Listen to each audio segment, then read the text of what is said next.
کچھ باتیں تو وہی ہوں گی جو دانشمند صاحب نے پہلے بیان کی ہیں، کیونکہ سارا تعلق غالباً اسی سے ہے، کیونکہ واقعہ سیم ہے اور کردار سیم ہے۔ کچھ چند باتیں ہم ایک پطرس کے جو ان کے ایکشن پر پطرس کا ری ایکشن ہے، ہم اس کو تھوڑا سا جو ہے وہ مثبت ہم نے دیکھا ہے کہ یہ وفاداری کی نشانی ہے، اور بالکل میں اس سے اتفاق کرتا ہوں۔ اور اس میں جو ہے ایک جو چیز ہے وہ یہ بھی ہے کہ اس کے کچھ نیگیٹو اسپیکٹس بھی ہیں، اس کی کچھ منفی جو ہے زاویے بھی ہیں، تو میں شاید پھر اس کو تھوڑا سا ہائی لائٹ کر دیتا ہوں اس میں۔ نمبر ایک کہ ایک اس میں ہمیں نظر آ رہا ہے فطری رد عمل، ایک اس میں ہمیں نظر آ رہا ہے روحانی رد عمل۔ کئی بار جو ہمارا فطری رد عمل ہے وہ روحانی نہیں ہوتا، اور ہم جتنا مرضی جسٹیفائی کریں کہ میں تو خداوند سے پیار میں یہ کہہ رہا ہوں۔ اب ماضی میں ایسی بھی چیزیں ہوئیں کہ خداوند سے محبت میں چرچز میں لڑائیاں بھی ہو گئیں، اور خداوند سے محبت میں جو ہے وہ اور کئی چیزیں لوگوں نے کیں، لیکن کیا وہ محبت کے اظہار کا بائبلی طریقہ ہے یا نہیں، ہم نے یہ دیکھنا بہت ضروری ہے۔ اور ایک بات ہمیں یاد رکھنی چاہیے کہ انسان کے اگر نیچرل ری ایکشنس خدا کی نظر میں اتنے قابل قبول ہوتے تو پھر اسے سپر نیچرل زندگی گزارنے کی تلقین اور تاکید خدا شاید نہ کرتا۔ تو یہاں پر گو کہ ایک طرف تو یہ ٹھیک بات ہے کہ جو اس نے کیا وہ یسوع سے محبت کا اظہار کیا، لیکن جو جس طریقے سے اظہار کیا وہ طریقہ ٹھیک نہیں ہے۔ یسوع سے محبت کا اگر اس نے اظہار کرنا ہی تھا تو وہ یسوع کے ساتھ ایک گھڑی جاگ لیتا، دعا کر لیتا، یسوع مسیح کی بات سن لیتا، پریئر کر لیتا، وہاں یسوع مسیح کے ساتھ کوئی بات کر لیتا، ان لوگوں سے کوئی بات کر لیتا۔ لیکن اس نے جو محبت خداوند سے وہ رکھتا تھا وہ تو جھٹلائی نہیں جا سکتی، لیکن جو اظہار اس نے کیا، بعض اوقات ہمارے جو اظہارات ہوتے ہیں وہ ٹھیک بات کو بھی جو ہے وہ غلط جو ہے وہ تاثر دے دیتے ہیں، رنگ دے دیتے ہیں۔ اور یہاں پر جو دوسری بات ہے وہ یہ ہے کہ خداوند نے کہا کہ اتنے پر کفایت کرو۔ اب یہ بڑا تھوڑا سا کنفیوزنگ بھی ہے میرے لیے بھی، میں کہ یہ کفایت شاری کی بات ہو رہی ہے یا کیا بات ہو رہی ہے، لیکن کچھ تراجم میں جب ہم اس کو پڑھیں انگریزی میں بالخصوص تو بات جو ہے وہ تھوڑی سی آسان ہو جاتی ہے۔ اب مثال کے طور پہ زبور کی کتاب میں لکھا ہے کہ خداوند ہماری کمک ہے، یا میری کمک کہاں سے آئے گی، تو وہ تو خداوند کی طرف سے آئے گی۔ تو اب کمک لفظ کے لیے اچھی بات ہے ہم ڈکشنری کھولیں اور اس کو دیکھیں، لیکن اگر آپ انگریزی بائبل دیکھ لیں تو وہ بڑا آسان ہے کہ جو کمک ہے اس کا مطلب ہے مدد، help, my help comes from God. تو جب انگلش کی میں نے کئی تراجم تقریباً 12 دیکھے، اور اس میں سے تقریباً 8 میں جو اس کا ترجمہ ہے کفایت کرو کا وہ ہے stop know more of this, یعنی یہ جو کام تو نے کیا ہے اب اس طرح کا کام سٹاپ کر دے، یا یہ کام نہ کر، سٹاپ کر۔ تو اب یہ اتنے پر کفایت کرو کا مطلب یہ ہے کہ ہن جو پنجابی چ گل کراں گا، ہن جو تو کرنا سی کر لیا، ہن نہ کری کچھ، ہن نہ اگے نہ کری، ہن آئندہ کوئی کام نہ کری، اب بس ہو گئی، بس ہے نا۔ So just in English Punjabi میں کہہ رہا ہوں تاکہ ہم آسانی سے ایسا نہیں ہے کہ یہ جیسے پہلے خداوند یسوع مسیح نے انہیں تلواروں کے بارے میں تعلیم دی اور انہوں نے کہا ہمارے پاس 2 ہیں، تو پہلے والا مزاج یسوع مسیح دوبارہ یہاں پہ استعمال کرے، وہی ہے، بالکل کہ بس کرو رہنے دو۔ ہاں جی، جب میں یہی کہنا چاہوں گا، ہم نے گزشتہ ایک ساتھ اسی پر کی ہیں، اور اس میں ہم نے یہ بڑا کوشش کی خدا کے فضل سے کہ ہم اپنی آڈینس کو تفصیل سے بتا سکیں اور درست تشریح اور تفسیر کر سکیں کہ جب وہ تلواروں کی بحث آپس میں شروع ہوئی نا کہ تلواریں لو، تو وہ اس نے جلدی سے کہا بھی تلواریں تو 2 ہیں ہمارے پاس، تو خداوند نے اصل میں وہ اوریجنل لینگویج جب ہم پڑھتے ہیں نا تو وہاں پہ خداوند نے کہا کہ اب اس موضوع پر بات کرنا بند کرو، اصل میں یہ وہ اس کا ترجمہ ہے کہ یہ والی باتیں اب بند کرو، اور بڑے ضروری کام نے جنہاں تے گل کرنی ہے۔ اچھا، اب یہاں پر ایک اور بات جو ہے وہ یہ ہے کہ پہلے میں نے بات کی کہ پطرس نے محبت کا اظہار کیا، اس میں کوئی شک نہیں، وفاداری کا اظہار کیا، کوئی شک نہیں، لیکن اظہار غلط کیا، تلواروں سے اظہار نہیں ہوتے. جو طریقہ بائبل کا ہے وہ آگے چل کے ہم دیکھیں گے وہ کیا ہے خادم کے لیے. اور یہی پطرس جو ہے جب جو ہے یسوع مسیح، اچھا ولیم بارکلے جو ہے اس کا ایک کمنٹ بڑا انٹرسٹنگ ہے. وہ کہتا ہے کہ شکر ہے کہ یسوع نے اس کو ادھر بچا لیا. ملخص اس کا نام تھا جس کا کان اڑایا تھا، یوحنا کی انجیل میں ہے. تو اس کا کان خداوند نے اس کو شفا دی، اس کو چھوا، ورنہ پھر 3 صلیبوں کی جگہ 4تھی بھی ہو سکتی تھی. پطرس صاحب جو ہے ان کو بھی جو ہے انہوں نے ٹانگ دینا تھا. تو یہ جیسے دانش مند صاحب بات کر رہے تھے کہ ہمارے خداوند کی محبت ہے اور وہ حکمت کا منبع ہے، وہ صلح کا پیکر ہے، اور کہ اس نے اسی وقت خداوند نے معاملے کو سیٹل کیا. اور یہ آج میں سمجھتا ہوں ہمارے لیے بہت بڑا لیسن ہے کہ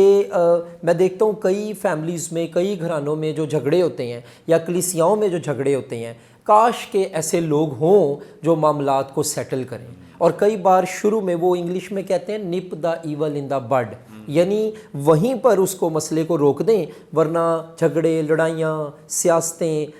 کدورتیں، نفرتیں یہ کینسر کی طرح پھیلتی جاتی ہیں. ایک بڑا جو ڈرامیٹک چینج آیا وہ یہ آیا کہ وہی پطرس جب روح القدس کے نزول کے بعد اور پاک روح سے معمور ہو کر جب کلام سناتا ہے، اب اس نے وہ تلوار نہیں استعمال کی جس سے کان اڑایا تھا، بلکہ افیسیوں 6 باب کے مطابق روح کی تلوار استعمال کی، جس سے 3000 سے زیادہ لوگ کلیسیا میں شامل ہو گئے تھے. اب اس کا فرق یہ ہے، نمبر 1 اس کی اپلیکیشن یہ ہے کہ پطرس غلط دشمن سے غلط دشمن سے غلط طریقے سے لڑ رہا تھا. افیسیوں 6 کے مطابق اور بائبل کی دیگر تعلیم کے مطابق انسان کا دشمن نہیں ہے، اصل میں دشمنی ہماری کسی اور سے ہے، ابلیس سے ہماری دشمنی ہے. اور اس لیے میں حیران ہوں کہ یسوع مسیح نے یہ نہیں کہا کہ اپنی چھریاں تیز کرو، اس نے یہ کہا کہ دعا کرو، کیونکہ اس کو پتہ ہے کہ دشمن کون ہے اور اس کے ساتھ لڑنا کیسے ہے. اور پھر دوسری بات یہ ہے کہ اس کا عملی اطلاق یہ بھی ہے کہ یسایہ نبی کی معرفت جو یسوع مسیح کے بارے میں لکھا ہے، اور وہاں لکھا ہے کہ میرا جو خادم ہے وہ شور نہیں کرے گا اور وہ جھگڑا نہیں کرے گا. اور آگے چل کے 2 تیموتھیوس 2 باب کی 24 آیت میں لکھا ہے مناسب نہیں کہ خداوند کا بندہ جھگڑا کرے، بلکہ اس کو تو نرمی کے ساتھ پیش آنا چاہیے اور وہ تعلیم دینے کے لائق ہو.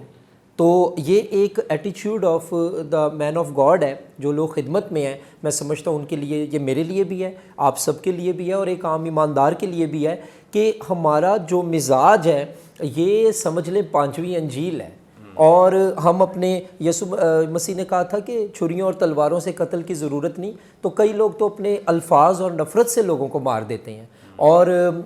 استثنا کی کتاب میں لکھا ہے کہ میں نے موت اور زندگی تیرے منہ میں رکھ دی اور تیرے سامنے رکھ دی ہے. تو میرا خیال ہے کہ ہمیں کیئرفل ہونا چاہیے کہ ہمارا ٹاکنگ کا طریقہ کیا ہے، ہمارا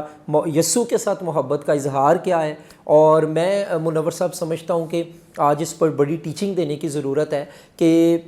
ہمارا جو طریقہ کار ہے محبت کا یسوع کے ساتھ، وہ بائبل کیا طریقہ کار بتاتی ہے. وہ ہے نرم مزاجی، وہ ہے معافی، وہ ہے محبت، وہ ہے صلح، وہ ہے ریکنسیلیشن. اور پولس رسول کہتا ہے کہ یہی میل ملاپ کی خدمت خداوند نے ہمارے سپرد کی. پہلے اس نے خود ہمارا باپ سے ملاپ کروایا، اور اب جب ہم اس پر ایمان لاتے ہیں تو اب ہماری بھی خدمت ریکنسیلیشن کی ہے، ملاپ کروانے کی ہے. پریز گاڈ، تھینک یو سو مچ. بڑی خوبصورت بابرکت باتیں جو خداوند کے خادم نے ہمارے ساتھ شیئر کی ہیں، یقیناً ہم سب برکت پا رہے ہیں. ناظرین ابھی اور بہت ساری باتیں جو ہیں وہ کرنا باقی ہیں، لیکن یہاں پہ وقت ایک بریک کا، ہم لیں گے ایک شارٹ بریک. ہمارے ساتھ رہیے، دیکھتے رہیے پروگرام کلام روشنی.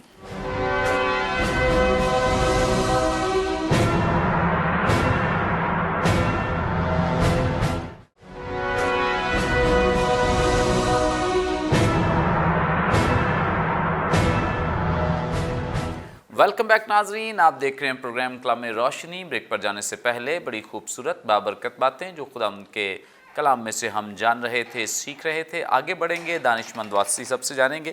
سر آپ ہماری رہنمائی فرمائیں. یہاں پر جو 52ویں آیت اور 53ویں آیت ہے،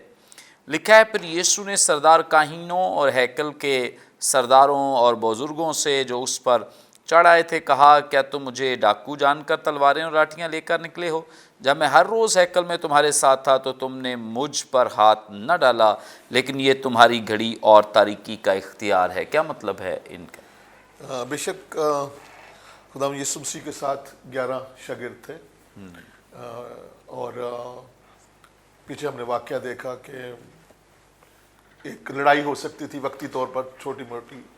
اور سارا کچھ، اور ان تمام باتوں کو جب خدا یسوع مسیح کو پکڑا جا چکا ہے تقریباً، تو ایک بڑا سوال جو خدا یسوع مسیح نے کیا وہ سردار کاہنوں اور ہیکل کے سرداروں اور بزرگوں سے ہے، اور یہاں پہ میرا خیال ہے دوسری اناجیل میں یہ نہیں بیان کیا گیا کہ سردار کاہن اور بزرگ وہاں پہ موجود تھے، لگتا ہے یہی سپاہی آئے اور انہوں نے پکڑا خدا یسوع مسیح کو۔ تو میں بھی سین اس طرح سے ہے کہ پہلے سپاہی ہیں، پیچھے وہ کھڑے ہیں، جب وہ پکڑ لیں گے تو پھر ہم بھی ظاہر ہو جائیں گے۔ تو خدا یسوع مسیح ان کے ساتھ بات کرتے ہیں اور بڑا سوال ایک ان سے کیا جاتا ہے کہ تم مجھے پکڑنے کے لیے اس طور پر آئے ہو، میں تو تمہارے ساتھ ساتھ تھا، ہیکل میں پیغام دیتا تھا، میں معجزات کرتا تھا، تم نے مجھے کیوں نہ پکڑا؟ تو پہلا تو اس کا جو جواب ہے ظاہری طور پر آتا ہے کہ خدا یسوع مسیح کے ساتھ کچھ لوگ ضرور تھے، اور ہمیں مختلف حوالہ جات سے یہ پتہ چلتا ہے کہ وہ اسے پکڑنا چاہتے تھے لیکن وہ لوگوں سے ڈرتے تھے، یعنی باقاعدہ یہ حوالہ جات ہمیں ملتے ہیں۔ لیکن اس بات کو سمجھنے کی ضرورت ہے کہ خدا یسوع مسیح نے یہ سوال ان سے کیوں کیا۔ پچھلی جو ہماری ایک ایپیسوڈ تھی اس میں نے کہا کہ حقیقت میں یسوع مسیح کو کوئی بھی پکڑ نہیں سکتا تھا، یہ اس کی رضا کرانا، اس کی اپنی خواہش مرضی کے مطابق وہ اپنے آپ کو دے رہا تھا تاکہ اس بڑے کام کو جس کے لیے اس نے آسمان کو چھوڑا زمین پر آ گیا، انسان بنا تاکہ وہ دنیا کا گناہ اٹھا لے جائے اور ہمارے لیے شفا کا انتظام کرے، ہم پاک ہوں اور ہم ہمیشہ کی زندگی کے وارث بنے، اس نے اپنے آپ کو دے دیا۔ تو خدا یسوع مسیح ان کو حقیقت میں یہ بتانا چاہ رہا ہے کہ تم اپنے آپ کو یہ نہ سمجھو کہ ہم نے we made a big achievement, آج ہم نے اس کو پکڑ لیا ہے اور ہم نے کسی کو پیسے دے کے 30 سکے دے کے پکڑ لیا ہے، یا ہمارے سپاہی اتنے ہوشیار تھے، طاقتور تھے کہ انہوں نے یسوع کو پکڑ لیا۔ اس نے کہا کہ ایسا نہیں ہے، اگر یہ وقت تمہیں نہ دیا جاتا، یہ گھڑی یعنی یہ ٹائم خدا کا مقرر کردہ ہوا ٹائم تھا، اس دن جب تم مجھے پکڑنا چاہتے تھے تم نے نہ پکڑا، اس دن جب تم مجھے پکڑنا چاہتے تھے نہ پکڑا، کیونکہ وہ ابھی وقت نہیں تھا، مجھے ابھی کچھ کام کرنا تھا، اپنے جو میری اسائنمنٹ تھی اس کو مجھے کرنا تھا۔ آج خدا نے یہ وقت دے دیا ہے، جیسے غلطیوں 4:4 میں لکھا ہے کہ جب وقت پورا ہوا تو اس نے اپنے بیٹے کو بھیجا۔ تو خدا کی طرف سے وقت مقرر ہے، اور خدا یسوع مسیح حقیقت میں انہیں یہ بتانا چاہ رہے ہیں کہ یہ تمہاری گھڑی اور تاریکی کا اختیار ہے، یعنی یہ کبھی تمہارے ہاتھ میں نہ تھا لیکن اب تمہارے ہاتھ میں ہے، دیا گیا ہے، حقیقت میں دیا گیا ہے۔ اگر آپ خدا یسوع مسیح کی زندگی کو دیکھیں تو ابلیس یسوع مسیح کے پیچھے تھا کہ وہ اس مقام پر جس پہ خدا یسوع مسیح اپنے آپ کو دے رہا ہے کہ صلیب دیا جائے، گناہوں کی کفارہ دیا جائے، وہاں تک نہ پہنچے۔ خدا یسوع مسیح کی پیدائش ہوئی، ابھی 2 سال، ابھی وہ 2 سال کا ہوا یا اس سے چھوٹے جو بھی تھا، ہیرودیس اس کو ختم کرنا چاہتا تھا۔ جب اسے پتہ چلا کہ کوئی ایسا شخص پیدا ہو گیا ہے تو خدا یسوع مسیح کو خدا نے بچایا۔ آزمائش ہو گئی اس کی، وہ کہتا ہے اپنے آپ کو گرا دو، ہے نا۔ وہاں پہ بھی ابلیس نے کوشش کی کہ یہ اس جگہ پہ نہ پہنچے جہاں اس کو پہنچنا چاہیے تھا، اور بھی ہمیں بہت سے اناجیل میں واقعات ملتے ہیں جہاں پہ وہ حقیقت میں اسے پکڑنا چاہتے تھے، اسے اس کی خدمت ختم کرنا چاہتے تھے۔ تو نہ سپاہی، نہ ہیرودیس، نہ پلاطوس، نہ رومی فوج، نہ کوئی بھی